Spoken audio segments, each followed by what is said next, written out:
6 ಜನ ಎಂ.ಎಲ್.ಎಗಳಲ್ಲಿ ನಿಮ್ಮನ್ನು ಗುರುತಿಸಿದ್ದಾರೆ ಅಂದ್ರೆ ಅದೊಂದು ಬೆಂಗಳೂರಿಗೆ ಮತ್ತು ರಾಜ್ಯಕ್ಕೆ ಯಲಹಂಕಕ್ಕೆ ಒಂದು ಹೆಮ್ಮೆ ಅಲ್ವಾ ಸರ್?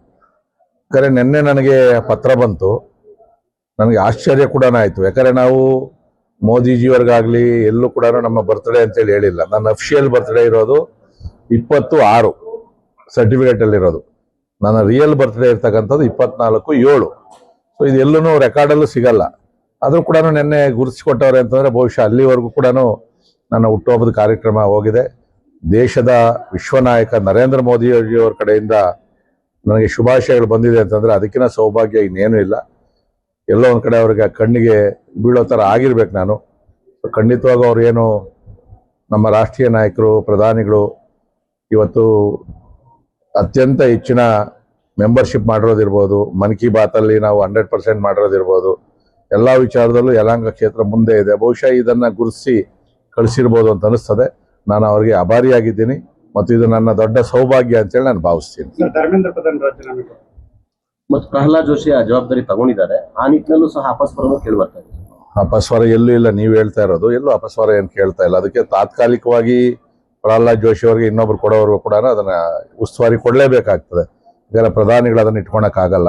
ಈಗ ನಮ್ಮ ರಾಜ್ಯದ ಮುಖ್ಯಮಂತ್ರಿ ಎಲ್ಲ ಇಟ್ಕೊಂಡು ಕೂತ್ಕೊಂಡವ್ರಲ್ಲ, ಆ ಥರ ಪ್ರಧಾನಿಗಳಿಗೆ ಆ ಕೆಲಸ ನಿಭಾಯಿಸೋದೇ ಭಾಳ ದೊಡ್ಡ ಜವಾಬ್ದಾರಿ ಇರೋದ್ರಿಂದ ಕೊಟ್ಟವ್ರೆ ಅವ್ರಿಗೆ, ಅದನ್ನು ಬದಲಾಯಿಸ್ತಾರೆ. ಆಮೇಲೆ ಇವತ್ತು ಪ್ರಧಾನವರು ದುರುದ್ದೇಶವಾಗಿ ನೀಟಲ್ಲಿ ಏನು ಕೂಡ ಅವರ ಕೈವಾಡ ಇಲ್ಲ.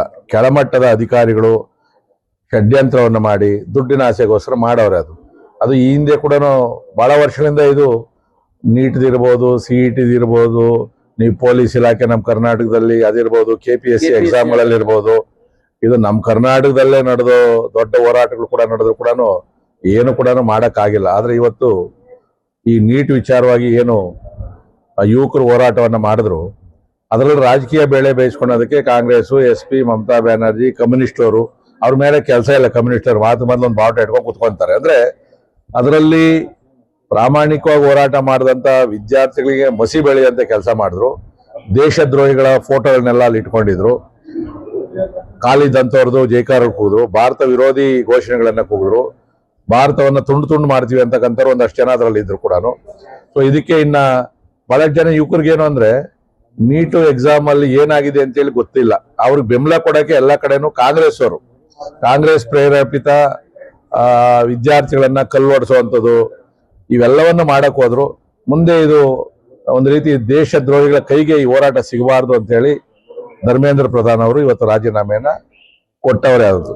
ಮತ್ತು ಆ ವಿದ್ಯಾರ್ಥಿಗಳ ಎಲ್ಲ ಬೇಡಿಕೆಗಳನ್ನು ಕೂಡ ಕೇಂದ್ರ ಸರ್ಕಾರ ಈಡೇರಿಸ್ತಕ್ಕಂಥ ಭರವಸೆಯನ್ನು ಕೊಟ್ಟಿರೋದ ಮೇರೆಗೆ ಇವತ್ತು ತಗೊಂಡವ್ರೆ. ಹಾಗಂತೇಳಿ ಕೇಂದ್ರ ಸರ್ಕಾರ ಸುಮ್ಮನೆ ಇರಲ್ಲ. ಈ ಹೋರಾಟದಲ್ಲಿ ಯಾರ್ಯಾರು ಫಂಡಿಂಗ್ ಮಾಡಿದ್ರು, ಯಾರು ದೇಶದ್ರೋಹಿಗಳಿದ್ರು. ಯಾಕಂದ್ರೆ ನಾಳೆ ಮತ್ತೆ ಸಣ್ಣ ಪುಟ್ಟ ಹೋರಾಟಗಳಾದಾಗ ಇವರು ಅವರನ್ನ ಮಕ್ಕಳನ್ನ, ವಿದ್ಯಾರ್ಥಿಗಳನ್ನ ಬಲೆಗೆ ಹಾಕೊಂಡು ದೇಶ ವಿದ್ರೋಹಿ ಕೆಲಸಗಳನ್ನು ಮಾಡಿಸ್ಬಾರ್ದಲ್ವಾ.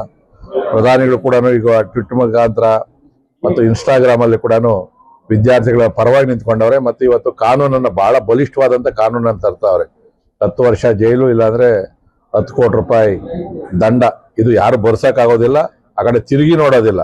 ಇದನ್ನ ರಾಜ್ಯದಲ್ಲಿ ಕೂಡ ನಮ್ಮ ರಾಜ್ಯ ಸರ್ಕಾರ ಕೂಡ CET-ದಿರ್ಬೋದು, ಬೇರೆ ಬೇರೆ ಇಂಟರ್ವ್ಯೂ ಏನು ನಡೀತದೆ, KPSC ಇರ್ಬೋದು, ಈ ಕಾನೂನನ್ನ ಸುಭದ್ರ ಕಾನೂನನ್ನು ತರಬೇಕು ಅಂತಕ್ಕಂಥ ಮಾತನ್ನು ಹೇಳ್ತೀವಿ.